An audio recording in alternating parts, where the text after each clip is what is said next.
4 participants, 5 రౌండ్లు, 5 లక్షల cash. మీ Sai Kumar. Double red paste wow మంచి కిక్కిచ్చే గేమ్ షో. ఈటీవీ ప్రేక్షకులకి స్వాగతం, సుస్వాగతం.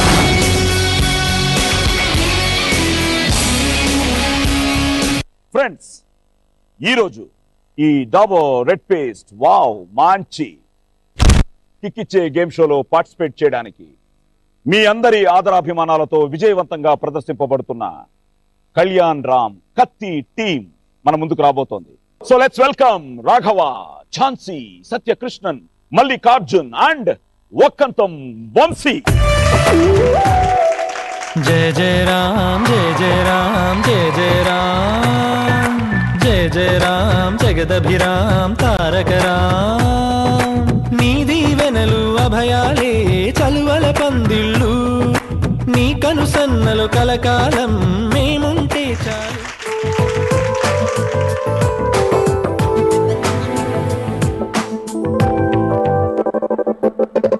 ఏమవుతోంది గుండెలో, నేనున్నాను మాయలో, ఏ చోటున్న కన్నులు నన్ను చూసాయి ప్రేమతో.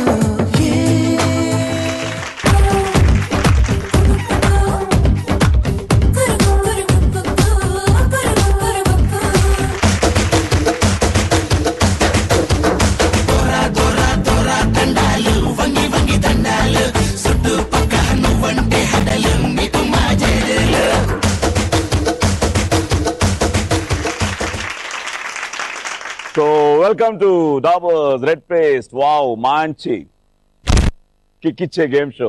At the same time Vamsi kick with కత్తి. So congratulations to the whole team. So Malli గారు, so how are you feeling? Very nice. మీకు వచ్చిన అద్భుతమైన ఒక కమెంట్ ఏంటి ఈ సినిమా గురించి? ఎన్నో వచ్చి ఉంటాయి, అందులో అద్భుతమైన కమెంట్. ఎందుకంటే 1, 2 అయితే చెప్పొచ్చు, అందులో ద బెస్ట్ మాకు కావాలి. ఎరదీసేసాడు మళ్ళీ అని చెప్పి. సో రాఘవ, నీ ఇన్వాల్వ్మెంట్ ఏంటి? బ్రదర్ క్యారెక్టర్ అండి, కళ్యాణ్ గారి బ్రదర్. ఓకే. సో కళ్యాణ్ ఇంతకు ముందు చేసావా? ఫస్ట్. సో కళ్యాణ్ తో ఫస్ట్ టైం, ఎన్టీఆర్ ఆర్ట్స్ తో ఫస్ట్ టైం. అవునండి. అండ్ మల్లితో ఫస్ట్ టైం అండి. First time. ఓకే. సో ఎలా నీ రెస్పాన్స్ ఎలా ఉంది నీ క్యారెక్టర్? చాలా బాగుందండి. ఓకే. చాలా ఎలాంటి క్యారెక్టర్? సాఫ్ట్ అండి. సాఫ్ట్. ఓకే. ఓకే. ఝాన్సీ గారు, ఝాన్సీ గారు ఏంటి మీరు సినిమాలో కూడా మీ ఇద్దరు పేరా ఏంటి? ఏ సినిమాలో కాదండి, వాళ్ళ ఇంట్లో నేను పని మనిషినండి. అంటే ఆ ఇంట్లో నేను ఎంత స్ట్రాంగ్ పని మనిషిని అంటేనండి, ఎవరు ఆ ఇంట్లో నన్ను కదల్చలేరు అనమాట. అందరూ రాంగ్, మనం అక్కడ స్ట్రాంగ్ డామినేట్ చేస్తూనే ఉంటుంది. సో సత్యకృష్ణన్ గారు, చాలా మందికి నా వాయిస్ అంటే ఇష్టం, నాకు మీ వాయిస్ అంటే ఇష్టం. అది ఏంటో తెలియదు, తమాషగా మాడ్యులేషన్ గానీ. నాకు సామాన్యుడిలో మనం కలిసి పనిచేయలేదు, బట్ చిన్న చిన్న కూడా విపరీతంగా నేను ఎంజాయ్ చేసినవి ఉన్నాయి. మీరు కింద ఉంటే పైనుంచి వాళ్ళు అలర చేసినప్పుడు ఏదో మీరు అరుస్తారు. సో మా ఇంట్లో కూడా నా వైఫ్ గానీ పాపకు గానీ మీ మాడ్యులేషన్ భలే ఇష్టం.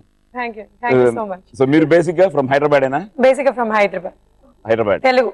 ఓకే. సో వాయిస్ ఎక్కడి నుంచి వచ్చింది? ఈ వాయిస్ నాన్నగారిదా అమ్మగారిదా? ఇద్దరిది కలిపి వచ్చినట్టుంది, అందుకే ఇలా ఉంది. ఓకే. ఇందులో మీ character? I played sister-in-law character ఇందులో. Okay. And more than the character, I think I loved the team and it was amazing to work with. Yeah, Kalyan Ram is a great entire team. Andaru were like superb, including all the people here. And okay. The best part in the movie. Character gurinchi, it was first half lo unna character, so I can't talk really much about the character. But an important character, important family member. So important family member. So Malli garu, so iragadicharu. Once again, congrats. So collections ఎలా ఉన్నాయి? It's very nice, చాలా బాగుంది. Strong గా, స్టడీగా? చాలా strong గా. So ఇక్కడ కూడా మీకు ఇప్పుడు స్ట్రాంగ్ గా, స్టడీగా కలెక్షన్స్ ఉంటాయి. 5 లక్షలు. సో 5 లక్షలు మీకు ఇవ్వడానికి మా విద్య రెడీగా ఉంది. సో లెట్స్ వెల్కమ్ విద్య.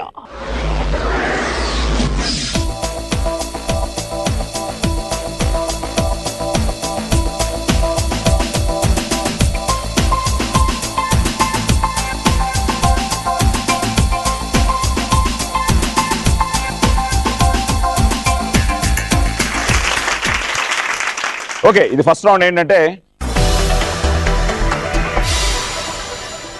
ఈ ఫస్ట్ రౌండ్లో నేను ఒక సినిమా కథ చెప్తాను, టైటిల్ చెప్పను, మీరే ఆ టైటిల్ గెస్ చేయాలి కథ విన్న తర్వాత.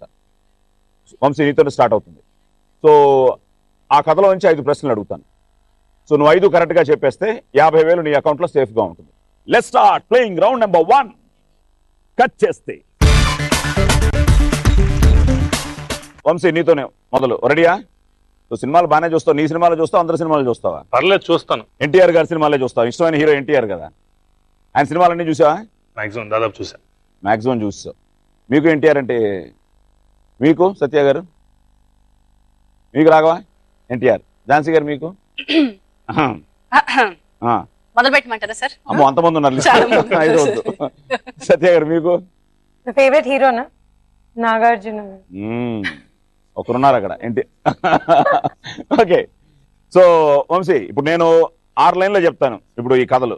అలాగే 6 లైన్లో అంటే క్యూరియాసిటీ ఉండాలి, ఈ సినిమా చూడాలనిపించాలి మాకు. అలా కత్తి గురించి 6 లైన్లో చెప్పు. గురించి అందరికి తెలిసిపోయింది ఈ పాటికి కథ. ఒట్టే నాకు తెలియదు, చెప్పు. 6 లైన్లో అదే 6 లేకపోతే 7, 8. ఓకే. లైఫ్లో ఫుట్బాల్ అనేది ఒక పెద్ద కెరీర్గా చూస్తున్న ఒకరాడు.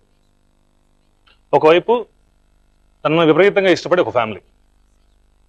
ఈ రెండింటిని పెట్టి ఈ రెండిట్లో ఏది చూస్ చేసుకుంటావరా అంటే ఫ్యామిలీని చూస్ చేసుకుంటాను. Okay. I forget the football, కెరీర్ని వదిలేస్తాను అనేటటువంటి క్యారెక్టర్. ఇలాంటి క్యారెక్టర్కి సంబంధం లేదు మిగతా ఇష్యూస్తో ఏతో ఉండదు. There is a girl. మామూలుగా రెగ్యులర్గా ఫిల్మ్స్లో హీరోకు ఉండే టెంపర్మెంట్ ఆ చెల్లెలకు ఉంటుంది. ఓకే, అదే శరణ్య. తను గొడవలు పెట్టేసుకుంటుంది. ఇతని మీద గొడవ అయినప్పుడల్లా వెళ్ళిపోయి ఫైట్ చేసేసే హీరో ఆ చెల్లెల విషయం వచ్చినప్పుడు మాత్రం వెళ్ళి మేనేజ్ చేస్తుంటాడు. ఎందుకంటే ప్రతి చోట తను ఫుల్ స్టాప్ కామా పెడుతూ ఉంటుంది గొడవకి. నేను వెళ్ళి దాన్ని ఫుల్ స్టాప్ చేస్తుంటాను. ఓకే. ఇలా వెళ్తున్న కథలో తెలియకుండా ఒక చోట కామా పడిపోయింది. ఆ కామా అనేది ఈ ఎంటైర్ ఫ్యామిలీని డిస్టర్బ్ చేసేసింది. ఈ ఫ్యామిలీలో ఎవరికి తెలియకుండా ఆ కామాన్ని ఫుల్ స్టాప్ చేయగలిగాడా లేదా ఈ హీరో అనేది కథ. ఓకే, కట్ చేస్తే సినిమా పేరు కళ్యాణం కత్తి. కత్తి. ఇందులో హీరో యాక్ట్ చేసింది ఎవరు? ఇందులో హీరోయిన్ ఎవరు? సనా ఖాన్. సనా ఖాన్. ఇందులో పని మనిషిగా యాక్ట్ చేసింది ఎవరు? ఝాన్సీ. ఇందులో హీరో బ్రదర్ గా సాఫ్ట్ రోల్ చేసింది ఎవరు? రాఘవ. ఈ సినిమాకి కథ కూడా ఎవరు? వంశీ. ఈ సినిమా చూస్తున్నది ఎవరు? తెలుగు ప్రేక్షకులు. ఓకే, కత్తి. ఓకే వంశీ, నీ స్టైల్లో కట్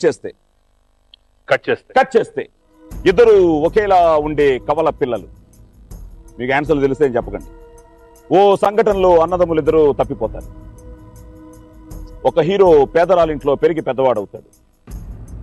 అల్లరల్లరిగా తిరుగుతూ నాటకాలు వేస్తూ బ్రతుకుతూ ఉంటాడు. కట్ చేస్తే ఇంకో హీరో అమాయకుడు, మన రాఘవలాగా అమాయకుడు.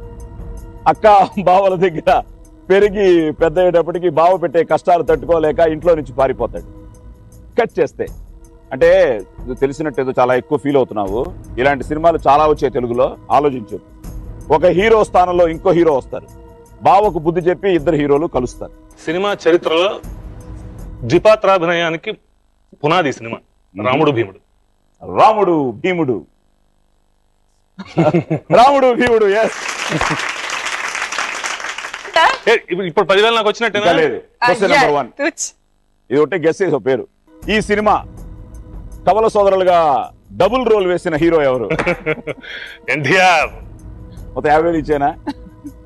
ఎన్టీఆర్ గారికి పెద్ద బాబు చెప్పు. ఎస్, ఎన్టీఆర్. ఏ ఎన్టీఆర్? పెద్ద ఎన్టీఆర్. అది చెప్పు కరెక్ట్ గా. నందమూరి తారక రామారావు. Question number 2. ఈ సినిమాకి నిర్మాత ఎవరు? డి రామానాయుడు. ఏమో డీకి ముందు ఏదో ఉంది. Doctor D Ramanaidu. అంతకుముందు ఇంకోటి ఉంది. ఇప్పుడు పద్మశ్రీ. ఇంకోటి ఉంది, Dadasaheb Phalke. Okay, doctor D Ramanaidu గారు. Question number 3. నువ్వు బాగా పాడతావట కదా? ఎవరు చెప్పారు? ఈ సినిమాలో తెలిసిందిలే పాట పాడాలి రామారావు గారి స్టైల్లో. అలా చేయలేము. తెలిసిందిలే తెలిసిందిలే నెలరాజ నీ రూపు తెలిసిందిలే. ఆ తర్వాత ఏమన్నా పాడమంటారా సార్? సుమా 5 లక్షలు మీకు ఎదురిస్తుంది సార్.